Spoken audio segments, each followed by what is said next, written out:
Coach Yengyao ipinaliwanag kung paano natalo ang koponan ng San Miguel Firemen kontra Meralco Bolts sa Game 3 ngayong PBA All-Filipino Finals. Heto ang naging pahayag ni Coach Yengyao na isa sa mga naging commentator sa laban.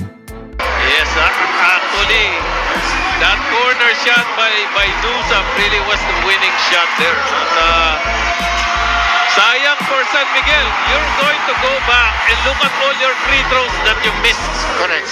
And then that goal kanina na 5-point swing, no? Kala natin may foul pero wala pala.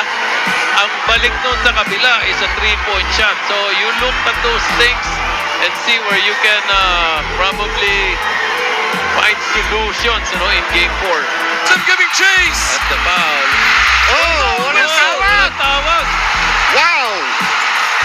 Quinto puts it up.